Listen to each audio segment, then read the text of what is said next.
Hello everyone, welcome back to Study Sport. In this video, we are going to discuss the dice game episode and its impact on the महाभारता. ये जो हमारा महाभारता है इसमें total 18 chapters हैं जिसे हिंदी में 18 पर्व कहा जाता है एंड आपके सिलेबस में चैप्टर 2 द असेंबली हॉल जिसे हिंदी में सभा पर्व कहते हैं प्रिस्क्राइब्ड है. सो चैप्टर 2 में ना डाइस गेम के बारे में बताया गया है जो उस हस्तिनापुर के सभा में खेला गया था. तो हम लोग आज वही पढ़ेंगे कि ये जो डाइस गेम है इसका क्या इम्पोर्टेंस है, क्या रोल प्ले करता है ये महाभारत में एंड इसका बाद में क्या इम्पैक्ट हुआ इस महाभारता एपिक में. Okay, so let's get started. सबसे पहले हमारा इंट्रोडक्शन है as usual. The dice game episode in the Sabha Parva of the Mahabharata is one of the most crucial turning points in the epic.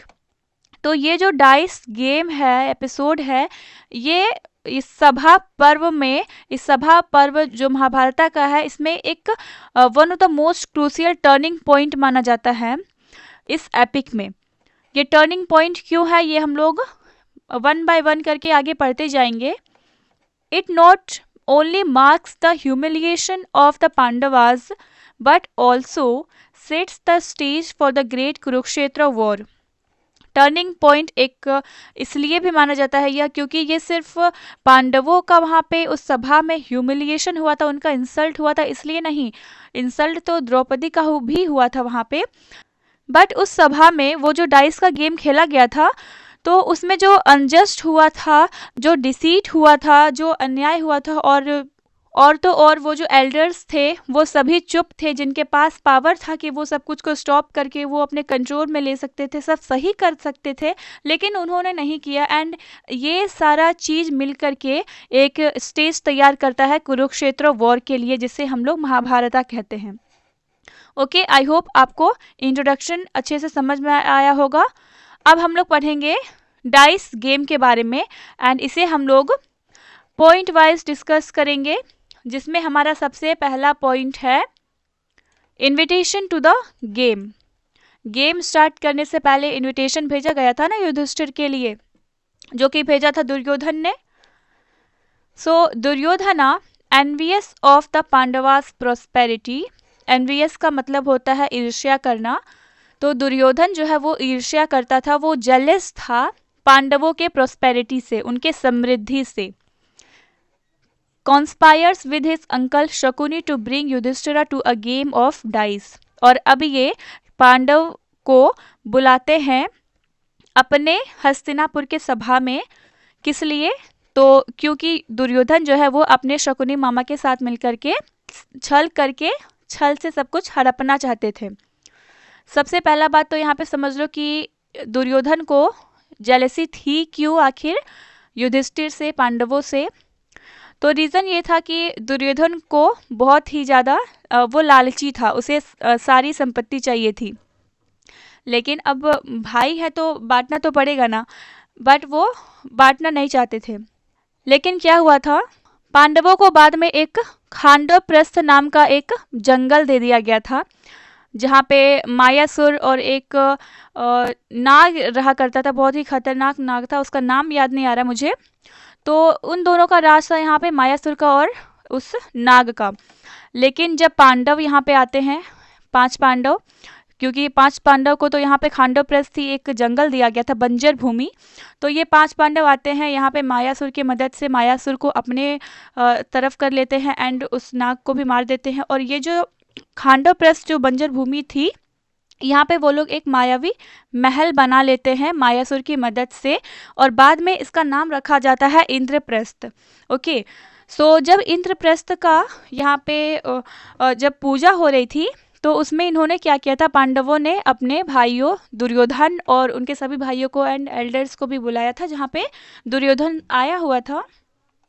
तो क्या होता है, दुर्योधन इस इंद्रप्रस्थ के ग्लोरी को देख करके जेलस हो जाता है और सिर्फ जेलस हुआ उनके प्रॉस्पेरिटी को देखकर. बात इतना ही नहीं है, क्या हुआ था वहाँ पे, अब क्योंकि ये जो महल था, ये जो इंद्रप्रस्थ महल था, ये मायावी महल था.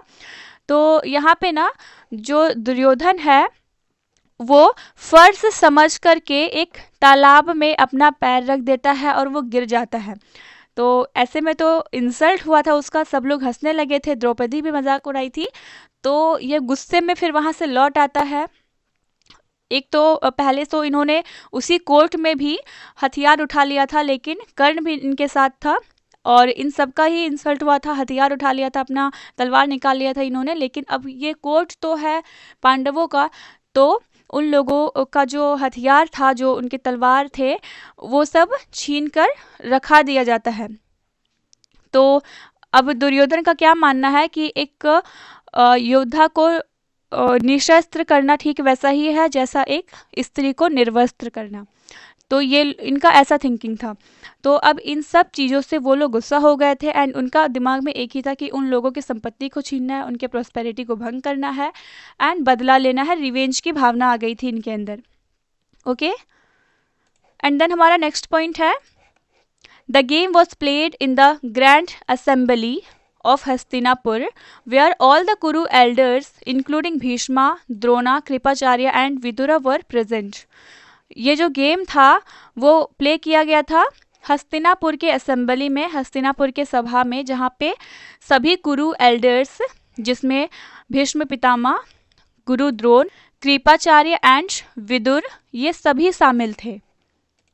देन हमारा नेक्स्ट पॉइंट है शकुनीस ट्रिकरी। शकुनी बहुत बड़ा चालबाज था, ये बहुत ही कॉन्स्पिरेसी में ये बहुत ही ज़्यादा माहिर था। Yudhishthira, though aware of the dangers of gambling, cannot refuse as it was customary for a Kshatriya to accept a challenge. Yudhishthir को तो वैसे थोड़ा बहुत शक था, एक तो बुलावा आया है दुर्योधन की तरफ से एंड वो भी गैम्बलिंग के लिए, तो मन में ऐसा शंका तो था, लेकिन वो इस प्रपोजल को रिफ्यूज़ नहीं कर सकता था, क्योंकि ऐसा कस्टम था, ऐसा रिवाज था कि एक क्षत्रिय के लिए जो भी चुनौतियां आती है उसे एक्सेप्ट करना ही पड़ेगा, तो ही वो एक ग्रेट वॉरियर है। तो अब क्या है, युधिष्ठिर एक्सेप्ट कर लेता है एंड वो वहाँ पे जाता भी है अपने भाइयों के साथ। Shakuni playing on behalf of Duryodhana uses loaded dice and wins every round through deceit.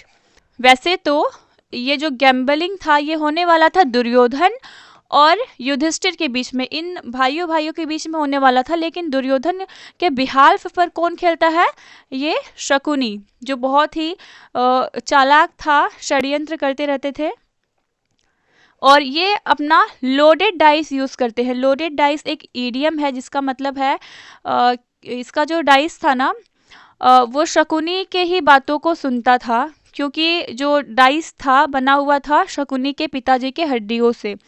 तो शकुनी जब भी उस डाइस को फेंकता था तो वो धीरे से कह देता था कि उससे कितने अंक चाहिए एंड जब वो फेंकता था तो ठीक उतने ही अंक आते थे। तो ऐसे करके तो कोई भी जीत जाएगा ना। And wins every round through deceit, और इस तरीके से वो डिसीट करके धोखे से सारे ही राउंड को जीतते जाता है 1 by 1। अब हमारा दूसरा पॉइंट है, ये तीसरा पॉइंट है हमारा, lose of wealth, kingdom and family. Yudhishthira first stakes his wealth, then his kingdom and loses everything. ये तो जुआ ही था जहाँ पे सब एक एक करके दाव पे लगाते गए, और अब क्योंकि शकुनी मामा तो षड्यंत्र कर रहे थे तो वो जीतते गए और युधिष्ठिर हारते गए। सबसे पहले तो उन्होंने स्टेक किया था, दाव पर लगाया था, बेट लगाया था अपने वेल्थ का, फिर अपने किंगडम का, और फिर एक एक करके सब कुछ दाव पे लगाते गए and he lost everything. He then stakes his brother 1 by 1, Bhim, Arjun, Nakul, Sahadev, who also become slaves. तो अब जब अपने सारे किंगडम को, अपने वेल्थ को, अपने सब कुछ को जब वो हार जाते हैं तब बचते हैं वो सिर्फ 5 भाई, और एक एक करके वो अपने भाइयों को भी गवा देते हैं एंड फाइनली शकुनी मामा के उकसाने पर एंड दुर्योधन वगैरह के उकसाने पर वो खुद को भी दाव पर लगाते हैं और खुद को भी वो लुटा बैठते हैं। देन आता है Draupadi's humiliation. As the Pandavas are already enslaved, अब क्योंकि सारे पांडव गुलाम बना दिए गए हैं, क्योंकि वो तो उस डाइस गेम को हार गए थे, Shakuni provokes Yudhishthira to stake Draupadi, claiming she is also his possession. अब चाल देखो शकुनी की। अब ये प्रवोक करता है युधिष्ठिर को, उसे उकसाता है कि वो द्रौपदी को भी दाव पर लगाए, उसे भी स्टेक करे, क्योंकि वो क्लेम करता है कि युधिष्ठिर का पोजीशन द्रौपदी पर भी है, तो उसे राइट है कि वो द्रौपदी को भी दाव पर लगाए। वैसे ऐसा करना बहुत ही गलत था, लेकिन उस टाइम पे इतना ब्रेन वॉश किया गया था कि युधिष्ठिर भी सही गलत नहीं समझ पा रहे थे। वैसे तो उन्हें धर्मराज कहा जाता है, बट ऐसा सिचुएशन क्रिएट कर दिया गया था कि सब एक एक करके सब लॉस्ट करते गए पांडव। लास्ट में द्रौपदी को भी लुटा बैठे, एंड जो एल्डर्स थे वहाँ पे, कुरु एल्डर्स, वो लोग भी चुप बैठे रहे, सब कुछ देखते रहे। Yudhishthira, blinded by the game, stakes and loses Draupadi, leading to one of the most infamous incidents in the epic. Yudhishthir जो अब ब्लाइंड हो चुका था इस गेम में, वो स्टेक कर देता है, दाव पर लगा देता है द्रौपदी को भी, और उसे भी लूज कर देता है वो। और ये जो इंसिडेंट है ना, ये बहुत ही इनफेमस, कुख्यात माना जाता है इस एपिक का। एक स्त्री को आप दाव पर लगा रहे हो जो जिसका कोई कसूर भी नहीं है, तो ये कुख्यात ही हुआ। Draupadi is dragged into the court by Dusasana, and when she questions the legality of the bet, whether Yudhishthira had the right to stake her after losing himself, the elders remain silent. अब क्या होता है, अब क्योंकि द्रौपदी भी दाव पर लगा दी गई थी और हार चुका था युधिष्ठिर उससे भी, तो अब दुर्योधन का कहना था कि अब द्रौपदी उनके पोजीशन में थी, तो वो दुशासन को ऑर्डर देते हैं कि जाओ द्रौपदी को लेके आओ, और अगर वो मना करे तो उसे बालों से खींचकर लेके आओ, जैसे भी लेके आओ, बस लेके आओ। तो दुशासन जाता है और उसे बालों से खींचते हुए लेके आता है, और जैसे तैसे ले आता है। देन द्रौपदी वहाँ पे सभा में, उस असेंबली हॉल में क्वेश्चन करती है सबसे कि युधिष्ठिर जो खुद को ही खो बैठे हैं, खुद को ही वो हार बैठे हैं, तो उसका क्या राइट बनता है किसी और पर कि वो किसी और को दाव पर लगाए। और इस क्वेश्चन पर भी ये जो एल्डर्स थे वहाँ पे, वो सब चुप बैठे थे। एंड ये जो स्टेटमेंट है ना द्रौपदी का, ये बहुत ही इम्पोर्टेंट है, एग्जाम में लास्ट टाइम पूछा भी गया था। रुको मैं आपको दिखा ही देती हूँ क्वेश्चन क्या था। यहाँ पे देखो 5 मार्क्स का ये क्वेश्चन पूछा गया है। Discuss the significance of Draupadi's question, go ask the gambler present in the assembly, whom did he lose first, himself or me। तो ये जो स्टेटमेंट है इसका क्या सिग्निफिकेंस है, ये पूछा गया था आपसे 5 मार्क्स के लिए, आपको आंसर करना था। तो यहाँ पे कहने का मतलब है कि जब युधिष्ठिर ने खुद को पहले हारा था, तो अब तो उसके पोजीशन में कुछ भी नहीं, कोई भी नहीं, तो वो कैसे द्रौपदी को स्टेक कर सकता है, कैसे उसे बेट पर लगा सकता है। एंड इस क्वेश्चन का आंसर भी मैं आपको ऐसे ही एक वीडियो बनाकर बता दूंगी। वीडियो ज़्यादा लॉन्ग नहीं होगा, क्योंकि ये तो सिर्फ 5 मार्क्स का ही क्वेश्चन है, बट इम्पॉर्टेंट है। ओके, देन है Duryodhana and his brothers insult her, and Dusasana attempts to disrobe her, but she is miraculously saved by Krishna, who provides her with an endless sari। तो दुर्योधन क्या करता है, अपने brothers के साथ मिलकर के इंसल्ट करता है द्रौपदी का, एंड उसे डिसरोब करने की कोशिश करता है, द्रौपदी के कपड़े उतारने की कोशिश करता है। बट जो कृष्ण भगवान है वो एक चमत्कारी तरीके से द्रौपदी को एक साड़ी प्रोवाइड करते हैं जो एंडलेस थी। एक तरफ दुशासन द्रौपदी के साड़ी को खींचते जा रहा था, और दूसरी तरफ से कृष्ण भगवान उन्हें साड़ी प्रोवाइड कर रहे थे, एंड द्रौपदी बस आंख बंद करके हाथ जोड़े कृष्ण कृष्ण जप रही थी। तो इस तरीके से कृष्ण भगवान द्रौपदी को बचा लेते हैं। एंड देन है हमारा द वो फॉर रिवेंज। अब रिवेंज की प्रतिज्ञा ली जाती है पांडवों एंड द्रौपदी के द्वारा। द्रौपदी भी कसम खाती है कि वो रिवेंज लेगी। Draupadi deeply humiliated swears revenge.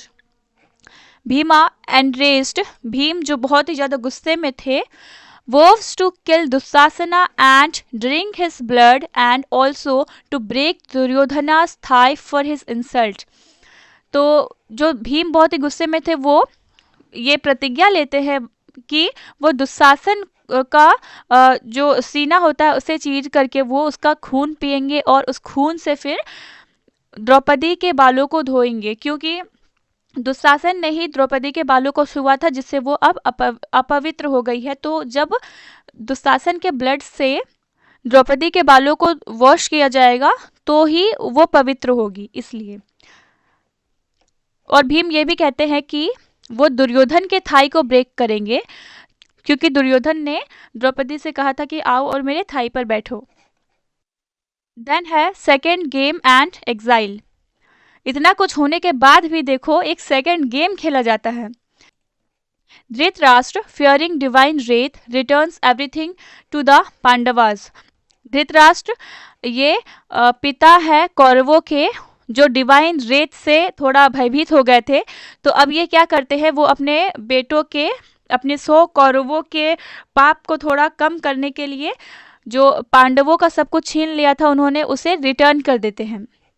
However Duryodhana challenges Yudhishthira to another game. लेकिन फिर भी युधिष्ठिर का हिम्मत तो देखो, फिर से वो एक अनदर गेम के लिए आह्वान करता है। Where the Pandavas lose again and are exiled for 13 years, including 1 year in disguise. और ये जो दूसरा गेम खेला गया था इसमें भी पांडवों की हार होती है। एक्चुअली उन्हें हराया जाता है धोखे से। और इस बार क्या होता है कि उन लोगों को 13 इयर्स के लिए एग्जाइल किया जाता है। 12 इयर्स के लिए एग्जाइल रहता है कि उन्हें वनवास में रहना है, and for 1 years they will have to live in disguise. उन्हें 1 साल तक अज्ञातवास दिया जाता है। और इस अज्ञातवास में क्या होता है कि पांडवों को अपना भेष बदल करके रहना होता है। एंड ये जो लास्ट का 13th ईयर है इसमें अगर कोई उन्हें उनके अज्ञातवास में पहचान ले तो उनका ये जो 12 साल का वनवास था उसे फिर से शुरू करना होता है, एंड देन फिर से 1 ईयर का अज्ञातवास। ठीक है, अब हम लोग देख लेते हैं impact of the dice game on the Mahabharata. तो डाइस गेम में क्या क्या हुआ ये तो देख लिया हमने, अब इसका इम्पैक्ट क्या था महाभारता में वो देखो। पहला है turning point in the epic. ये जो डाइस गेम है ये टर्निंग पॉइंट माना जाता है इस एपिक का। The dice game permanently alters the fate of the Pandavas and the Kauravas. तो ये जो डाइस गेम था ये परमानेंटली अल्टर कर देता है, चेंज कर देता है पांडवों के और कौरवों के फेट को। It fuels hatred, revenge and war, making the battle of Kurukshetra inevitable. तो इस डाइस गेम में जितना अन्याय हुआ था, जितना डिसीट हुआ था, धोखा हुआ था, इन सब के कारण पांडवों में हेट्रेड हो जाता है, उन लोगों में रिवेंज की भावना आ जाती है, एंड इन सब के कारण वो लोगों के मन के भीतर ही एक वॉर शुरू हो जाता है जो लीड करता है एक एक्सटर्नल वॉर को बिटवीन कौरवास एंड पांडवास। और इन सब चीज़ों के कारण ही कुरुक्षेत्र वॉर इनएविटेबल हुआ। इनएविटेबल का मतलब होता है जो जिसे टाला ना जा सके, something that can not be avoided. Then है मोरल एंड एथिकल डिलेमास। अब डिलेमा क्रिएट होती है। डिलेमा क्या किसे कहते हैं हम लोग, जब किसी दो चीज़ों के बीच में आप कंफ्यूज हो, what is wrong what is right, कुछ ऐसा। ठीक है,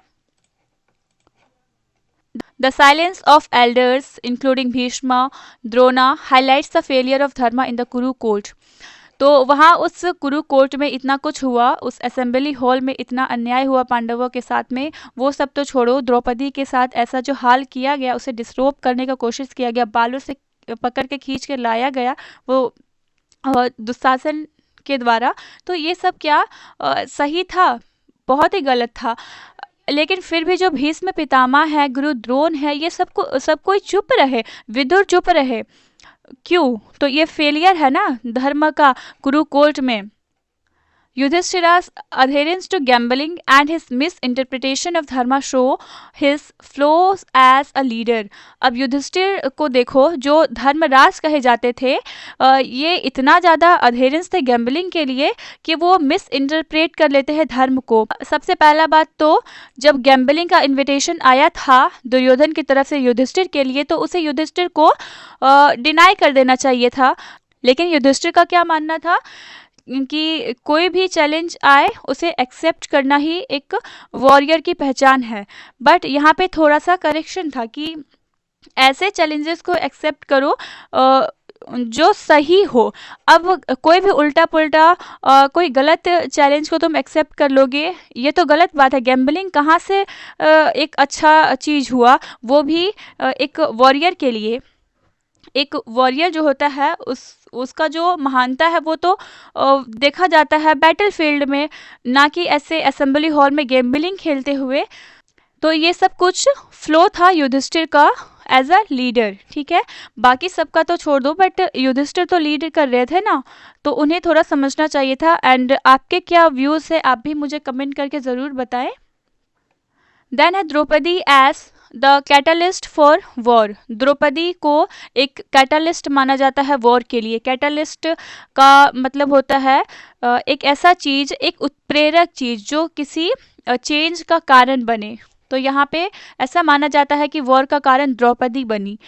बट मेरा मानना है कि वॉर का कारण द्रौपदी कैसे बनी। वॉर का कारण था दुर्योधन का लालच। लालच था उसका जो संपत्ति के लिए, जिसके कारण से वो एक करके सारे पाप करते गया, इंसल्ट करते गया, वो भी द्रौपदी का जो वहाँ की कुलवधू थी। तो देखा जाए तो सारी चीज़ों का जिम्मेवार तो दुर्योधन एंड कौरव्स है ना कि द्रौपदी। द्रौपदी के साथ ऐसा कुछ हुआ तो ठहरा दिए कि द्रौपदी के कारण हुआ। वैसे आप लोग के पॉइंट ऑफ व्यू अलग हो सकते हैं, अब मेरा पॉइंट ऑफ व्यू ऐसा था तो मैंने आपको बता दिया। ओके, सो आगे बढ़ते हैं हम लोग। हर humiliation and vow for justice drive the Pandavas to seek vengeance. तो द्रौपदी का इतना ज़्यादा ह्यूमिलिएशन किया गया था उस कोर्ट में कि वो जस्टिस के लिए वो प्रतिज्ञा ले लेती है, और ये सब चीज़ के कारण पांडवों को उकसाती है कि वो सीख करें प्रतिशोध को। वेंजियंस मीन्स होता है प्रतिशोध लेना। तो उन द्रौपदी का ह्यूमिलिएशन हुआ, इस कारण से ही तो वो प्रतिज्ञा लेती है कि वो उसका जो अपमान हुआ उसका वो रिवेंज लेगी, बदला लेगी। और द्रौपदी के साथ जो उतना अपमान किया गया उसका, और पांडवों के साथ जो अन्याय किया गया, इन सब का बदला लेने के लिए वो लोग प्रतिज्ञा लेते हैं। तो इसलिए ठहरा दिया गया कि द्रौपदी ही कारण बनी इस वॉर का। लेकिन द्रौपदी का जो इंसल्ट किया गया दुर्योधन और कौरवों के द्वारा, उसे भी तो देखो, उसके कारण ही तो ये प्रतिज्ञा लेती है इन सब चीज़ों का। She questions the status of women and the morality of power, making her one of the strongest voices in the epic. Draupadi question भी करती है कि वुमेन का क्या स्टेटस है, क्या उनका कोई रोल नहीं, क्या वो सिर्फ ऑब्जेक्ट है। और वो पावर की मोरालिटी पर भी क्वेश्चन करती है कि पावर जिनके पास है वो लोग क्यों चुप थे, क्या उन लोगों के पास पावर नहीं था कि वो एक मॉरल डिसीजन ले सके एंड सब चीज़ों को स्टॉप कर सके। Making her one of the strongest voices in the epic. And in सब चीज़ों के लिए जो द्रौपदी है उसका वॉइस स्ट्रॉन्गेस्ट वॉइस माना जाता है इस एपिक में। देन है symbolism of the game. The dice game represents deception, fate and the illusion of control. ये जो डाइस का गेम है ये रिप्रेजेंट करता है डिसेप्शन को, फेट को and the illusion of control. Deception किया गया था पांडवों के साथ, शकुनी कर रहे थे, कौरव कर रहे थे, और जो दुर्योधन था वो अपने फेट के भरोसे वहाँ पे गैम्बलिंग में चले गए थे। एंड इल्यूजन ऑफ कंट्रोल ये कहा गया है कुरु एल्डर्स के लिए कि उन्हें इल्यूजन है कि उनका कंट्रोल है किसी भी चीज़ पर, बट अगर उनका रियली में कंट्रोल था then they can stop the gambling, right. जब इनके साथ इतना कुछ बुरा हो रहा था, उनकी कुलवधू का इतना अपमान किया गया, तो गुरु एल्डर्स के पास अगर पावर था तो उन्होंने ये सब चीज़ों को स्टॉप क्यों नहीं किया। अगर नहीं कर पाया देन ये तो उनका इल्यूजन है कि उनके पास कंट्रोल है। It shows how righteousness dharma can be challenged by adharma. और ये चीज़ दिखाता है कि कैसे धर्म को भी चैलेंज किया जा सकता है अधर्म से, ठीक है। एंड देन है फॉरशेडोइंग ऑफ द कुरुक्षेत्र वॉर। फॉरशेडोइंग का मतलब होता है a warning or a hint about something that will happen in the future। तो एक ऐसा हिंट या फिर एक ऐसा वार्निंग जो दिया जाता है कि फ्यूचर में ऐसा कुछ हो सकता है उसके बारे में। The humiliation of Draupadi and the exile of the Pandavas directly lead to the great war. जितना ह्यूमिलिएशन किया गया था द्रौपदी का एंड देन पांडवों के साथ उसे एग्जाइल में भेजा गया था, ये सब चीज़ लीड करती है ग्रेट वॉर के लिए, where all the unsolved conflicts explode into battle.